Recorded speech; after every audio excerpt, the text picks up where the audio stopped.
우리 함께 오늘부터 이제 에스더 강해가 시작이 됩니다. 에스더는 이제 다 읽어 보셨을 거로 생각을 하는데요.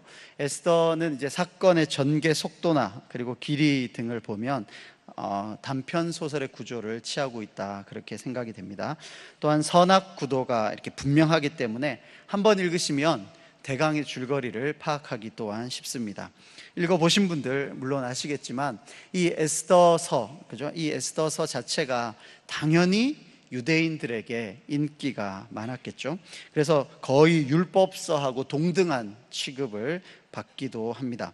지금까지도 유대인들은 이 에스더에 나오는 불임절을 지키고 있고, 또 그 명절에 소리꾼까지 불러가지고 이 에스더를 낭독한다고 합니다. 그런데 우리가 예수님 시대, 신약 시대에 불임절을 지켰다는 언급을 한 번도 찾아볼 수는 없습니다. 그리고 신약 어디에도 에스더를 인용한 구절도 한 번도 없습니다. 그리고 우리가 잘 아는 사해사본이라는 것, 성경의 가장 오래된 사본이라고 하는 사해사본에도 에스더는 없습니다. 그래서 초대교회나 중세교회에서 이 에스더의 존재 자체를 거의 확인하기가 쉽지가 않는 것이 사실입니다. 그리고 이 에스더서에 관한 주석도 9세기, 그러니까 AD 9세기가 돼야만 겨우 나오기 시작했습니다. 그 칼빈 잘 아시죠? 칼빈 수천 편의 설교를 남겼다고 하는데요. 그 칼빈도 에스더에 관한 설교를 단 한 편도 남기지 않았습니다. 그리고 우리 내일교회에서도 그렇게 자주 설교되는 본문은 아닙니다. 제 기억이 맞다면 몇 년 전에 교구별로 이렇게 기도회를 했을 때 저희 믿음 1교구에서 한번 그 설교를 한 적이 있고요. 그래서 그 전이나 지금까지 에스더를 인용은 어떻게 했을지 몰라도 에스더 자체를 다룬 것은 제 기억에 없습니다. 그리고 이제 물론 이제 그때 안 계셨던 분들이 더 많기도 하고, 계셨더라도 기억 잘 못하시니까 오늘 반복되는 내용이 있겠지만 새로운 마음으로 다 들으시면 좋을 것 같습니다. 에스더 강해를 이제 시작하면서, 사실 제 순서가 아닌데 제가 이제 에스더 강해 서론을 맡게 됐는데요. 몇 가지 이제 흥미를 불러일으킬 만한 사건들, 아니면 좀 더 에스더를 읽고 싶어하는 마음을 가지게끔 하는 것이 제 목적입니다. 그래서 오늘 이 설교를 듣고 여러분이 집에 가셔서 한 30여 분, 아무리 길게 잡아도 1시간이 걸리지 않는 시간만 내시면 에스더를 처음부터 끝까지 충분히 읽으실 수도 있습니다. 그리고 앞으로 약 한 2달간 에스더 강해가 진행될 텐데 기대하고 또 소망하며 함께 기도하면서 이 에스더 강해가 진행되었으면 좋겠습니다. 그것이 아마 오늘 제가 여러분과 함께할 가장 큰 목적이 아닌가 생각이 됩니다. 그 에스더의 줄거리들은 거의 다 아실 것 같고, 또 세세한 이야기들은 이제 앞으로 진행되는 에스더 강해 시간에 다룰 거고요. 오늘은 좀 전체적인 이야기 혹은 이 에스더의 배경에 관한 이야기들 좀 먼저 나눌까 합니다. 나눠드린 강의안을 한번 보시면 사실 그냥 보면 진리죠, 그죠? 머리에 절대 들어갈 리가 없는 막 사건들이 있습니다. 우리가 아는 사건 혹은 아는 이야기부터 차근차근 한번 실마리를 풀어나가 볼 테니까 펜이 있는 분들은 한번 저를 따라 표시하면서 오시면 조금 더 이해하기가 쉬울 것 같습니다. 일단 제일 중요하게 생각되는 사건이 뭐냐 하면 예루살렘의 멸망입니다. 첫 번째 나오는 예루살렘의 멸망인데요, 그 예루살렘의 멸망을 이렇게 네모로 표시 한번 해보십시오. 뒤에 나오는 기원전 586년, 우리 이런 거는 좀 놔두고요, 자꾸 보다 보면 외워지면 감사한 일이고, 혹시 안 외워지더라도 이것 때문에 절망하지 마시고요, 그냥 예루살렘의 멸망, 이 네모만 딱 한번 해보십시오. 예루살렘 멸망이 일단 제일 중요한 사건이겠죠. 그리고 나서 밑에 세 줄 내려와 보면 이제 1차로 포로가 귀환합니다. 그래서 1차 포로 귀환, 이것도 네모를 한번 해보십시오. 그리고 이제 처음에야 이제 포로 기한이 한 번만 있는 줄 알았지만 그 다음 또 있고 또 있다 보니까 앞에 거를 1차라고 붙였고, 그 다음에 2차 귀환이 있습니다. 2차 포로 기한인데 이제 지면상 2차 귀환이라고 써놓은 걸 찾으셨나요? 밑에 세 줄 더 내려가시면 2차 귀환, 거기도 한번 네모를 해보십시오. 그리고 그 옆에 이제 3차 귀환이라고 있습니다. 그러니까 지금 네모만 한 것만 보시면 예루살렘이 멸망했고, 1차로 포로가 귀환했고, 또 2차로 포로가 귀환했고, 3차로 포로가 귀환했다는 것은 이제 어느 정도 아시겠죠? 에스라, 느헤미야를 통해서 우리가 봤던 게 예루살렘이 멸망했고, 그리고 1차로 포로가 귀환했고, 2차로 포로가 귀환한 적이 있었고, 3차로 포로가 귀환한 적이 있었다. 우리 여기까지는 이제 다 아는 겁니다. 그죠? 다 알고, 그리고 이제 1차 포로 귀환 때 무슨 중요한 일이 있었냐면 성전 재건이 완료되었다라는 것이 표시되어 있습니다. 그죠? 거기도 한번 네모로 해봅시다. 성전 재건이 완료되었다. 이렇게 하면 이제 1차 포로로 귀환했던 사람들이 성전을 재건했다라는 것을 알 수 있습니다. 그리고 하나 더 쓰고 싶었는데 이제 칸이 좀 모자라서 안 썼는데, 하나 더 궁금한 게 있으시면 예루살렘 성전 말고 예루살렘 성벽이 재건된 적이 있었죠. 예루살렘 성벽은 누구를 중심으로 재건되었나요? 느헤미야죠, 느헤미야. 그러니까 3차 기한 느헤미야 옆에 이제 성벽 재건 혹은 예루살렘 성벽 재건이라고 써 놓으시면 굵직굵직한 사건들은 이제 다 되는 겁니다. 그죠? 이제 충분히 여기까지는 기억하실 수 있으시겠죠? 그죠? 예루살렘이 멸망했고 1차로 포로가 귀환했고, 그리고 그 사람들을 중심으로 예루살렘 성전이 재건되었고, 2차로 포로가 귀환했고, 그리고 3차로 포로가 귀환한 뒤에 이 사람들을 중심으로 예루살렘 성벽이 재건되었다. 이 정도까지는 충분히 우리가 따라올 수 있을 것 같습니다. 그렇다면 이제 여기에 등장했던 나라들만 한번 봅시다. 나라들. 자, 예루살렘은 어느 나라의 수도입니까? 예루살렘, 유다죠, 유다. 그럼 이제 거기에 유다라는 나라에 이렇게 V표를 해볼까요? 유다는 이렇게 V표를 딱 해보시면, 자, 나오는 나라가 유다입니다. 유다. 그 유다는 어느 나라에게 멸망했습니까? 옆에 보시면 나오죠? 바벨론이죠. 그러니까 바벨론이라는 나라에도 V표를 한번 해봅시다. 그러니까 지금 유다는 바벨론에게 망했습니다. 그리고 그 바벨론은 다시 어느 나라에게 망합니까? 두 줄 내려오면 페르시아입니다. 페르시아. 그렇게 해서 지금 세 나라가 나오죠. 유다가 있었고, 유다는 누구에게 멸망했다고요? 바벨론에게 멸망했습니다. 그리고 그 바벨론은 다시 누구에게 멸망했습니까? 페르시아에게 멸망했습니다. 여기에서 혹시 조금 더 욕심을 부리고 싶으신 분만 한번 밑줄을 그어보면, 유다는 어느 왕이 마지막 왕입니까? 시드기야입니다. 거기 시드기야는 밑줄을 한번 그어보십시오. 유다 왕 시드기야. 그래서 유다는 V표가 되어 있고 시드기야는 밑줄이 되어 있을 거고요. 그때 유다를 침공했던 왕, 바벨론 왕은 누구죠? 느부갓네살입니다. 그래서 느부갓네살 밑줄을 한번 그어보시고요. 이 바벨론이라는 나라, 한 50여 년 뒤에, 그러니까 유다를 침공해서 무너뜨리고 한 50여 년 뒤에 페르시아라는 나라에게 망하는데, 그때 그 페르시아라는 나라의 왕은 누굽니까? 고레스입니다. 고레스. 그래서 고레스의 밑줄을 한번 그어 보시면 좋을 것 같습니다. 지금 이제 여기까지가 이제 예루살렘 멸망, 그리고 1차 포로 귀환, 2차 포로 귀환, 3차 포로 귀환이 있고, 그리고 나라는 유다와 바벨론과 그리고 페르시아가 있고, 각 나라의 왕은 이제 시드기야와 느부갓네살과 고레스가 있다. 여기까지 되시겠죠? 어렵나요? 이제 표시된 거 네모만 보시면 이제 사건이 나오는 거고요. V표를 보시면 나라가 나오는 거고요. 이제 밑줄이 있는 것은 그 왕들이 나오는 겁니다. 그리고 나서 이제 여기에서 또 하나 욕심을 내보고 싶으면 선지자들, 그때 활동했던 선지자들을 한번 봅시다. 지금 사실 지금 여기에 나와 있는 거는 예루살렘이 멸망한 뒤에 그 유대 땅, 그죠? 원래 가나안 약속의 땅이 아니라 포로로 잡혀온 바벨론 혹은 페르시아 땅에서 있었던 일만 하다 보니까 몇 명의 선지자가 빠졌는데, 우리 기억을 한번 거슬러서 올라가 보면 좋을 것 같은데요. 예루살렘 그리고 유다를 침공했던 나라가 누구라고요? 바벨론이요. 바벨론이 유다를 몇 번 침공했는지 아시나요? 크게. 자, 모르면 일단, 그죠? 모르면 3번 아닙니까? 3번. 3번 침공을 하는 거예요. 3번. 그래서 이제 바벨론에서 바벨론 나라가 유다를 침공했던 첫 번째 1차 침공 시기에 포로들을 많이 끌고 갑니다. 그 중에서 똘똘한 젊은 애들을 많이 끌고 가요. 그 중에 우리가 잘 아는 누가 포함이 되어 있었겠습니까? 다니엘이죠. 다니엘의 동그라미를 한번 해보시면 1차 포로 때 다니엘이 잡혀갑니다. 그리고 다니엘서 1장 21절에 보면 다니엘이 고레스 원년까지 있으니라 이런 표현이 있어요.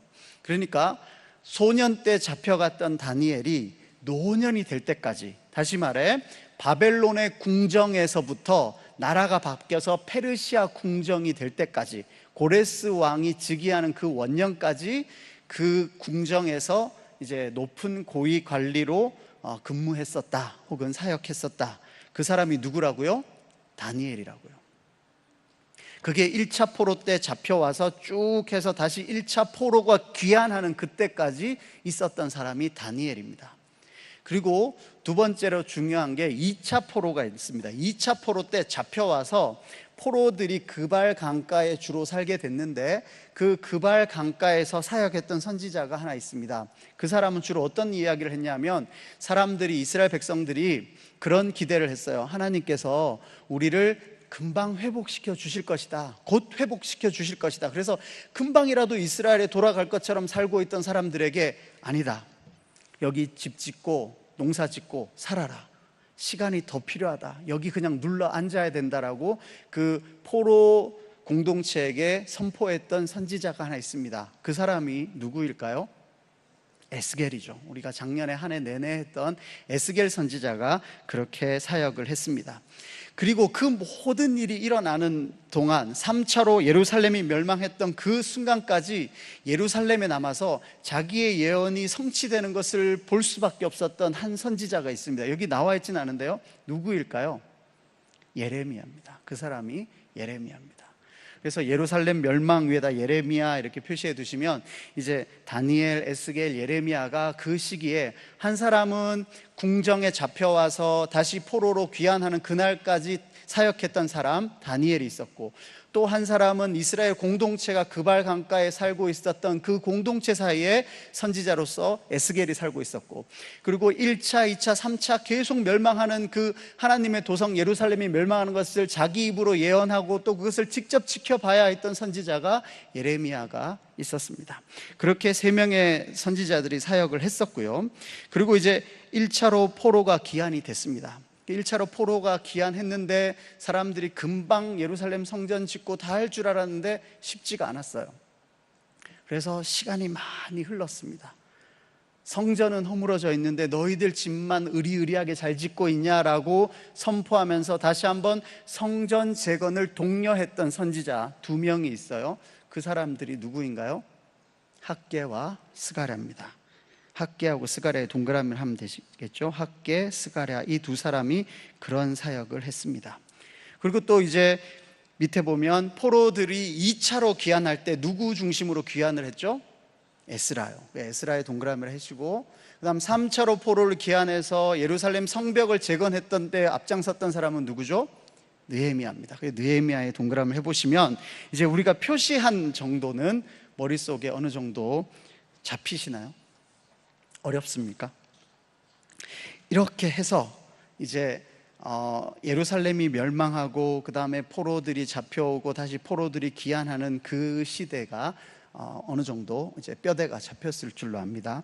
그리고 나서 이제 지금부터 하는 것은 에스더 시작하는 그 부분입니다. 근데 사실 뭐 굳이 자세하게 모르셔도 됩니다만 알아두면 괜히 좀 폼날 때가 있을 수 있는 이야기들이 지금부터 나오는 겁니다.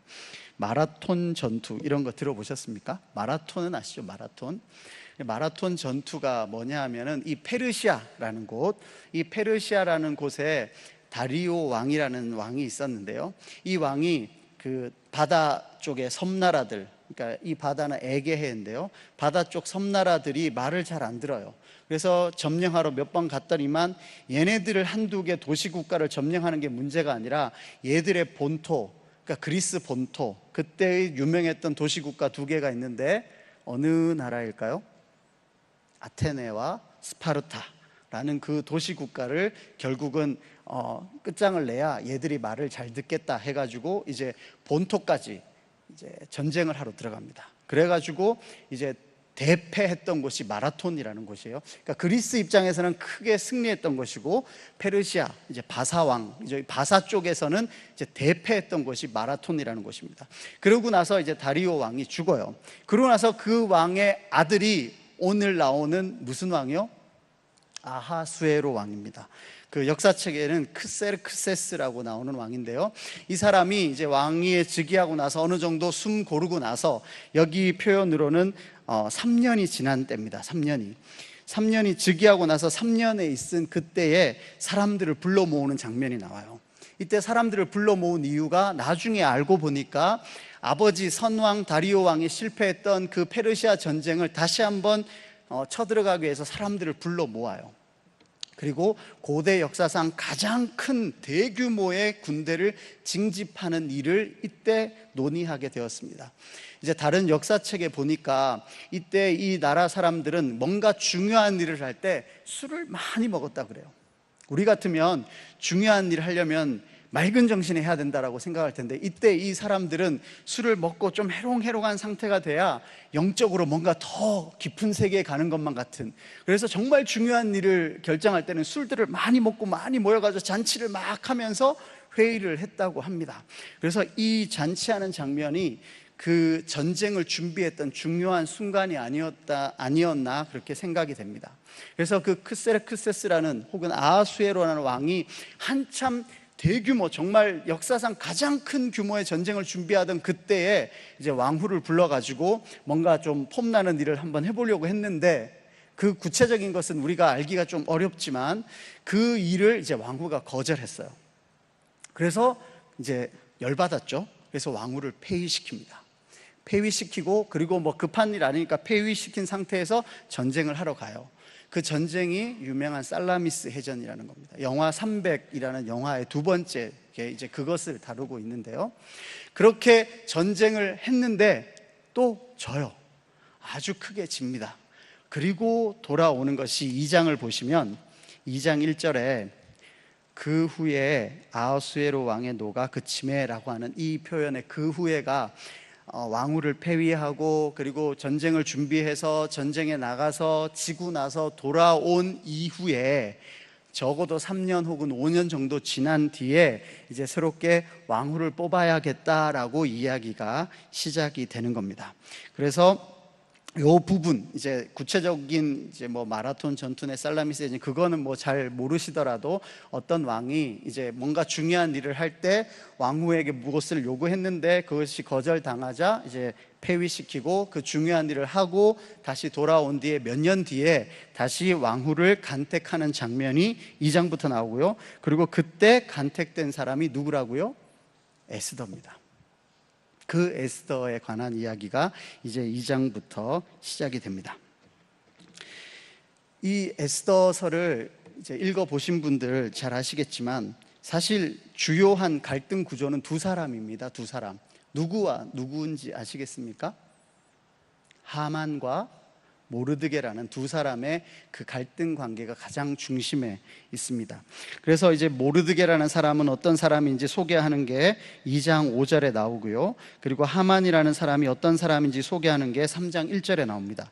우리 2장 5절을 같이 한번 읽어볼까요? 모르드게라는 사람 어떤 사람인지 읽겠습니다. 시작. 도성 수산에 유다인이 있으니 이름은 모르드게라. 그는 베냐민 자손이니 기스의 증손이요 시므이의 손자요 야일의 아들이라.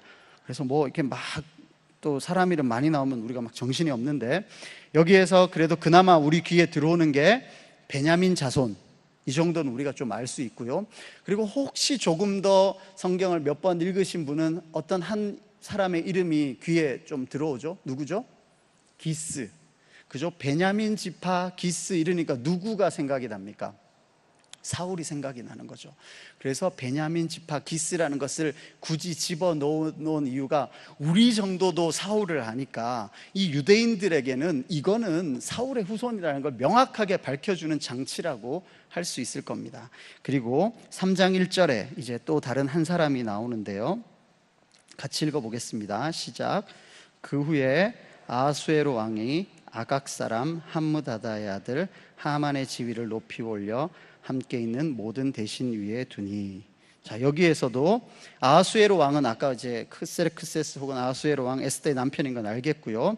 그리고 이제 오늘의 주인공은 하만인데, 이 하만이 어디 사람이라고 나와 있습니까? 아각 사람이라고 나옵니다. 아각 사람. 사실 어디 사람이라고 표현할 때는 무슨 민족 이름을 대거나 혹은 지명을 대야 되잖아요. 그죠? 우리가 뭐 흔히 김천댁 뭐 이렇게 하듯이 지명을 대거나 아니면 누구네 집 뭐 송씨네 뭐 이렇게 뭘 해야 되는데, 아각 사람 이렇게 나와 있는 게 쉽지 않은 거거든요. 근데 이 아각 사람에 관한 이야기도 여러분이 혹시 기억이 난다면 사울과 관련이 있습니다. 사울과. 그러면 사무엘상 15장을 한번 찾아봅시다. 사무엘상 15장 1절부터 보시면 431면에 있습니다.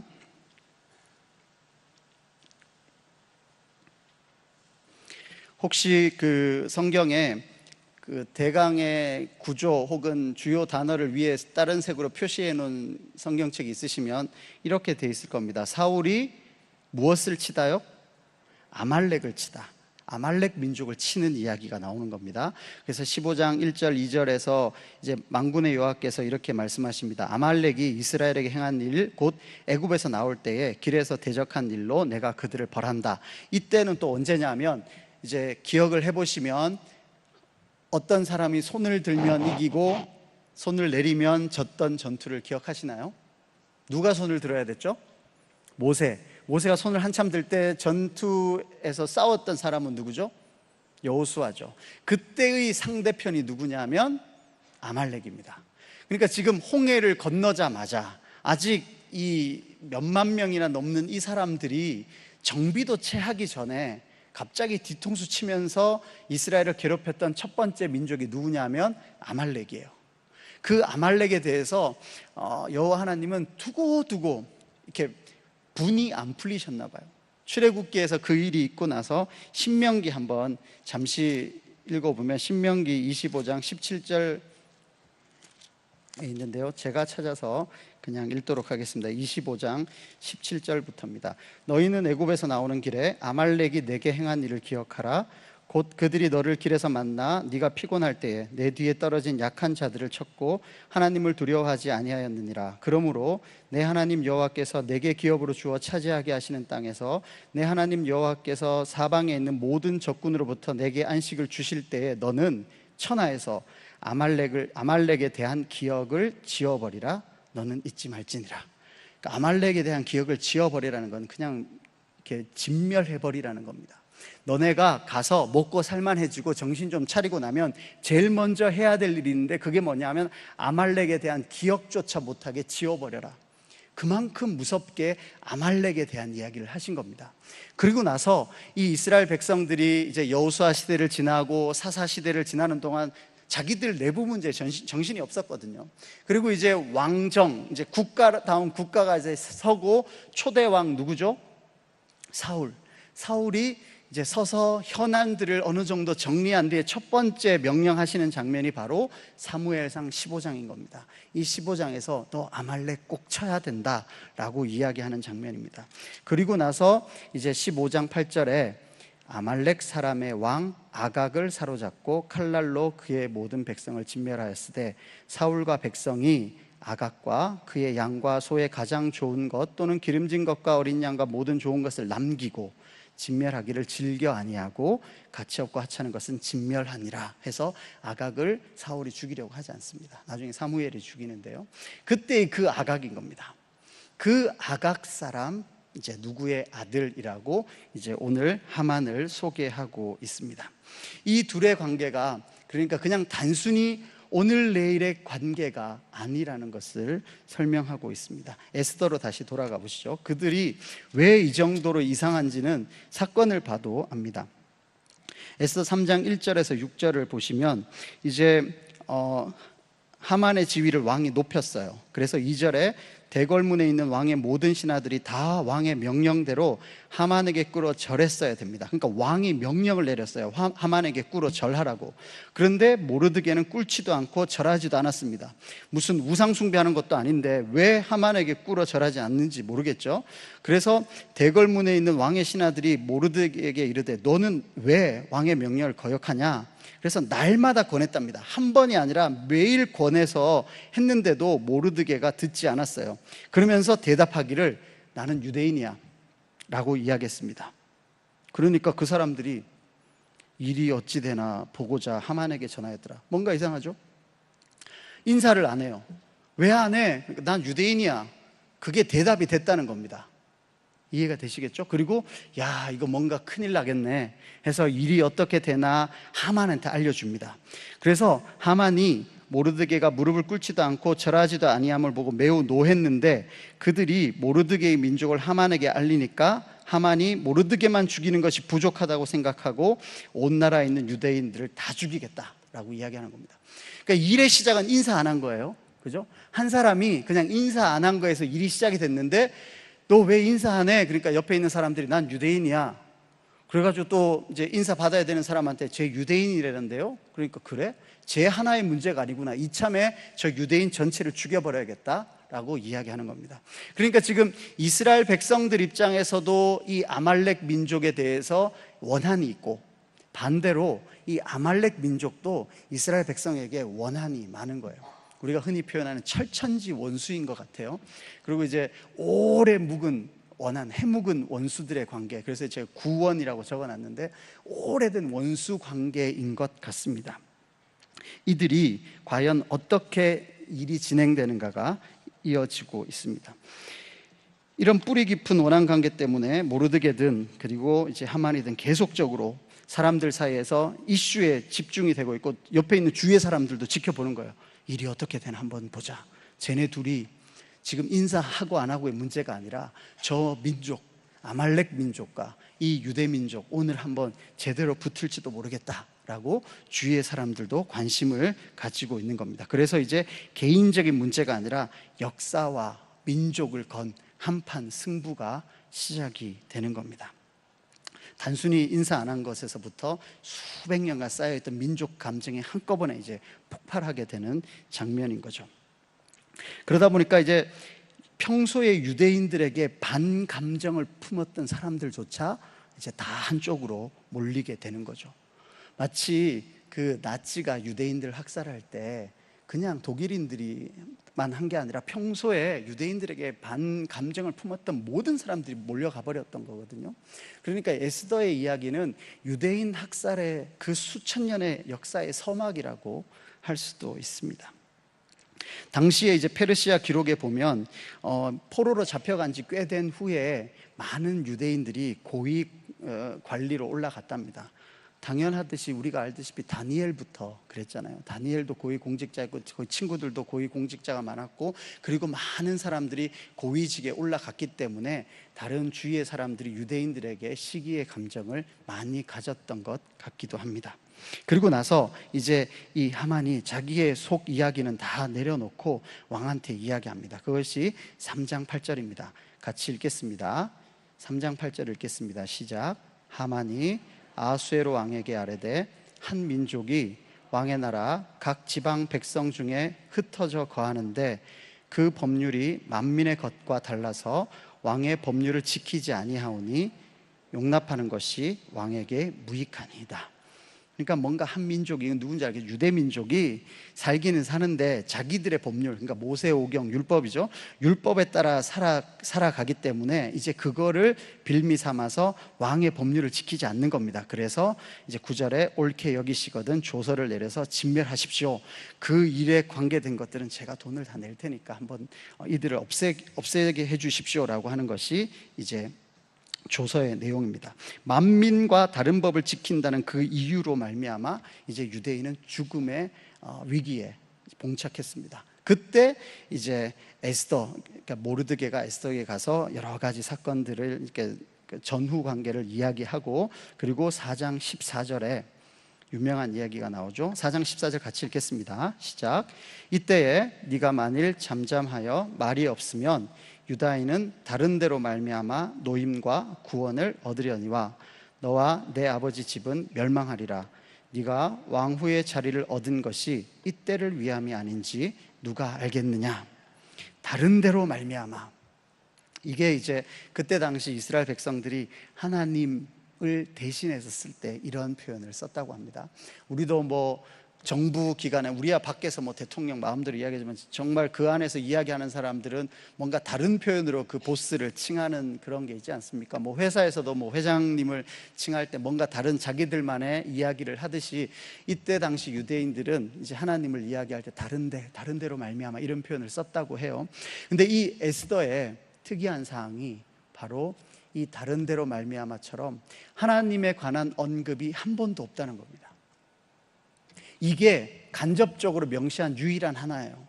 에스더 전체에 하나님에 관한 이야기가 한 번도 나오지 않아요. 그리고 한 번 나오는 게 이 다른 데로 말미암아 구원을 주실 것이다 라는 거 한 번만 나옵니다. 여기가 에스더의 가장 큰 특징이기도 합니다. 거슬러 올라가서 에스더가 후궁으로 간택된 일이나 혹은 모르드게가 왕의 목숨을 구한 일이나 그리고 왕이 모르드게에게 있었던 일을 읽게 되는 여러 가지 모든 사건들이 나오는데요, 그 모든 것들 배후에 하나님이 있으시냐 혹은 그냥 우연이냐, 이것을 에스더는 이야기하고 있습니다. 다시 한번 말씀드릴게요. 에스더 기자는 하나님에 관한 이야기를 한 번도 하지 않습니다. 그리고 이 모든 일이 진행되는 동안 그냥만 보면 우연이다, 아니면 정말 기막힌 우연이다, 우리 저 속된 표현으로 말하면 아다리가 그냥 딱딱 맞는 겁니다. 그렇게 그냥 써놓은 거예요. 근데 이 일들 뒤에 하나님이 일하고 계시는가, 너네가 한번 직접 봐라. 정말 그냥 우연으로 일이 이렇게 돼서 결국은 유대인들이 구원을 받은 건지, 아니면 그 모든 일들 사이사이에 하나님이 간섭하셔서 우리들을 구원해내셨는지 내가 하나님에 관한 이야기 한마디도 안 하고 쓸 테니까 한번 봐라. 그게 에스더 기자가 우리들에게 하고 있는 이야기입니다. 에스더가 활동하고 있던 그 시기보다 조금 뒤에 이제 에스더가 쓰여졌을 거라고 생각됐던 그 시기가 과연 어떤 시기인지를 짐작할 수 있는 게 말라기에 있거든요. 우리 말라기는 한번 찾아봅시다. 말라기 1장입니다. 구약성경 제일 뒤에 있는데요,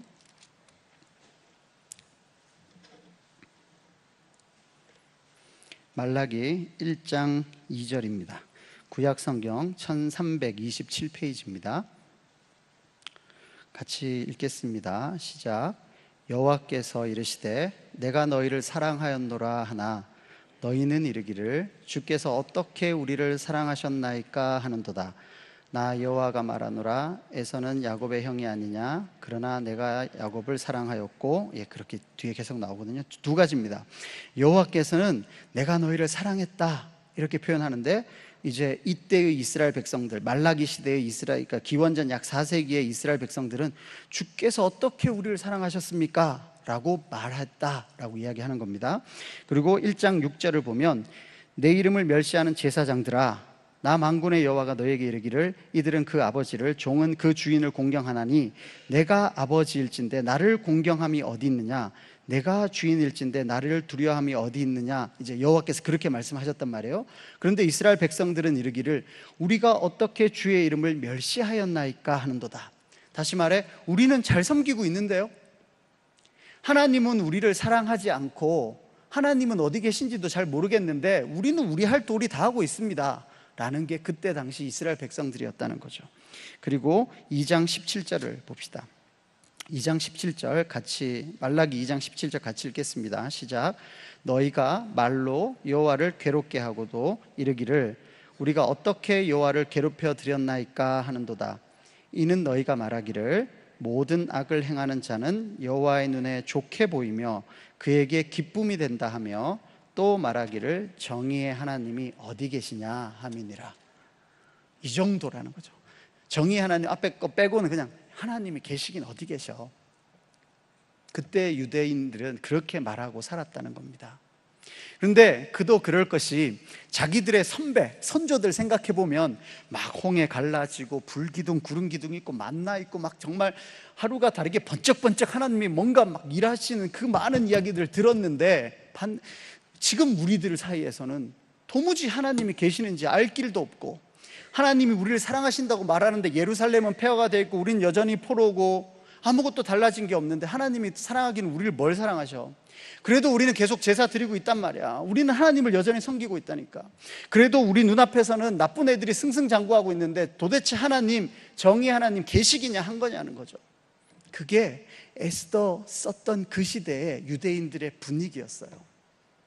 그래서 에스더 기자가 어쩌면 의도적으로 노골적으로 하나님이 마치 안 계신 것처럼, 정의의 하나님이 계시지 않은 것처럼, 하나님이 사랑하시지 않는 것처럼 에스더를 쭉 쓰고 있는 겁니다.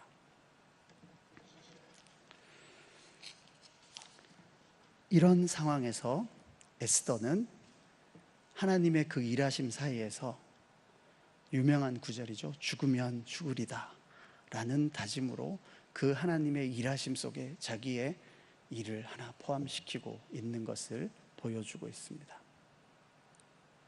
이렇게 이제 에스더를 딱 이해하면 좋은데요, 한 가지 또 유의해야 할 점이 있습니다. 뭐냐 하면 이 불임자를 최대의 명절로 혹은 에스더를 율법서와 같은 위치로 놓는 유대인들이 선민사상이 강하거든요. 그래서 봐라, 우리 건드리면 너네 다 죽는다, 이 선민사상으로 이제 똘똘 뭉치기 시작했단 말이에요. 근데 이제 이게 신약시대 우리 그리스도인들에게는 이 유대인 대신에 그리스도인을 집어넣어서 믿는 우리들은 건드리면 다 죽었어, 이제 이렇게 되고 있단 말이에요. 거기에다가 유대인만큼 선민사상이 뛰어난 민족이 어디냐면 우리 민족이거든요. 이 원래 피지배를 많이 당한 민족들일수록 선민사상이 강해요. 그게 특별하더라고요. 그래서 우리는 당군의 자손이니까 한민족이고 우리는 뭔가 특별하다고 자꾸 이야기하는데 거기에다가 이제 우리는 믿는 우리들이고 그래서 우리는 제2의 예루살렘이고 막 그러면서 뭔가 계속 특별하게 선민사상을 부추긴단 말이에요. 그래서 이 에스더가 그런 선민사상하고 결합하면 정말 폭발적인 힘을 가지게 됩니다. 그리고 정말 위험한 사상이 되기도 합니다. 그래서 여기에 찬물을 끼얹는 성경 구절이 하나 있는데요, 이 마지막으로 이 하나만 찾아봅시다. 아모스입니다. 아모스 3장 2절입니다. 구약 1277면입니다.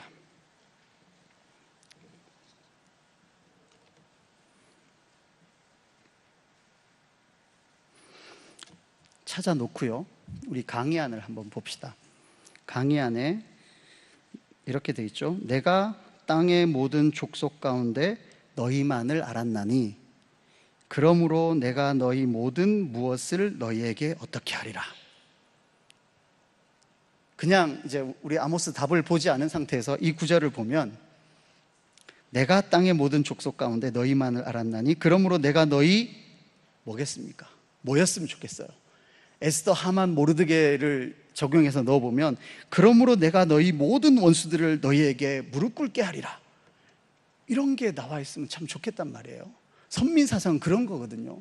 내가 너희를 특별하게 사랑하니까 너희 건드리는 애는 내가 다 잡아 죽이겠다, 그러니까 너희는 나의 특별한 백성이다, 이게 선민사상이란 말이에요. 근데 지금 아모스 우리 같이 3장 2절을 읽어봅시다. 시작.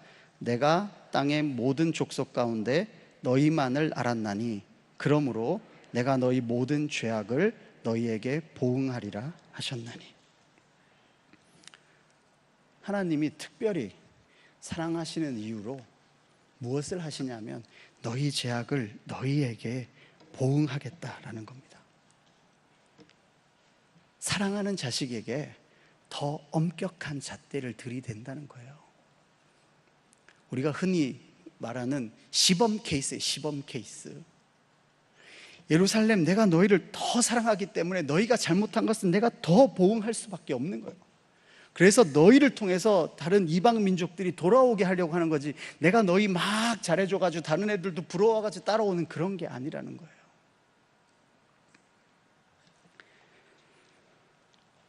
민족의 씨가 말을 정말 절대절명의 위기에서 구해주고 계시지만 사실 지금 이스라엘 백성들은 어떤 중입니까? 벌 받고 있는 중이에요. 징계를 받고 있는 거잖아요. 예루살렘이 멸망하고 포로로 잡혀와 있는 상황이란 말이에요. 지금 벌 받고 있는데, 우리 이제 교실로 이야기하면 애 하나가 지금 선생님한테 벌 받고 있는데 옆에 애가 막 놀리는 거예요. 그래서 걔는 더 혼나는 거예요. 지금 이스라엘 백성이 벌 받고 있는데 모르드게가 이참에 죽여버리겠다 이러고 덤벼든 거거든요. 말씀을 정리하도록 하겠습니다. 지금 에스더서를 쓴 이 기자는 페르시아에 살고 있는 이스라엘 백성들에게, 혹은 흩어져 있는 유대인들에게, 혹은 폐허가 된 예루살렘을 재건하기 위해 돌아간 사람들을 향해 질문을 던지고 있습니다. 하나님이 안 계시는 것 같으냐? 하나님이 우리를 사랑하지 않는 것 같으냐? 하나님이 일하시지 않는 것 같으냐? 우리 선조들의 시대 때 그렇게 일하셨던 분이 지금은 그냥 가만히 계시는 것 같으냐는 겁니다. 그래서 하만과 모르드게의 이야기 속에 하나님에 관한 이야기는 하나도 하지 않고, 이 모든 일들이, 그리고 하만과 모르드게의 이 역전이 그냥 우연으로만 너희 눈에는 보이느냐? 그렇게 질문하고 있습니다. 이것은 우리에게도 마찬가지입니다. 마치 페르시아 안에 살고 있는 유대인 같지 않습니까? 하나님의 말씀대로 살아가려면 정말 낯선 곳이 지금 우리들의 땅입니다. 아니, 이 세상 계속 하나님의 말씀대로 살아가는 사람들은 이 세상에 속하지 못하고 이 세상 사람들과 이질적으로 살아갈 수밖에 없습니다. 그래서 이 조서의 내용처럼 얘들은 우리와 법이 달라가지고 얘들 죽여야 돼요 라는 이야기들을 들을 수밖에 없게 살고 있습니다. 그런 우리들에게 하나님이 교회 안에서만 일하고 계시는 것처럼 보입니까? 주일에만 일하시는 것처럼 보입니까? 혹은 전 우주적인, 정말 거국적인 일에만 움직이시고 사소한 일은 아무것도 안 하시는 것 같은가요? 인사 안 했다는 그 작은 이유만으로 시작된 그 일을 하나님이 관심 없이 그냥 내버려 두셨습니까? 하만같이 막 날뛰는 사람들, 우리 앞에서 요즘 표현으로 갑질하고 있는 이 사람들, 정말 우리 눈에는 핏발이 서는데 우리는 울음이 그치지 않는데 그래도 하나님 계십니까? 중요한 순간순간마다 우리가 지금 여기까지 와 있는 것이 우연으로 왔는지, 아니면 하나님의 간섭하심, 하나님의 역사하심 속에 우리가 지금 이 자리에 서 있는지 질문하는 시간이었으면 좋겠습니다. 그래서 하나님 없이 살아가는, 정말 하나님 없는 것 같은 이 세상에서 여전히 하나님의 일하심을 믿으면서 죽으면 죽으리다 라는 각오로 오늘도 눈물로 이 하늘의 미랄을 심는다는 그 메시지를 우리가 닮았으면 좋겠습니다. 그래서 이 무더운 여름에 우리 이제 2달여간 에스겔 강해 계속 진행될 텐데요, 함께 말씀을 기대하고 사모하고 기도해 주시기 바랍니다. 하나님이 안 계시는 것 같은 이 세상에, 모든 것이 단지 우연인 것 같아 보이는 이 세상에 우리네 삶에서 여전히 역사하시고 살아계시는 하나님의 인도하심이 충만한 저와 여러분이 되기를 주님의 이름으로 축원합니다.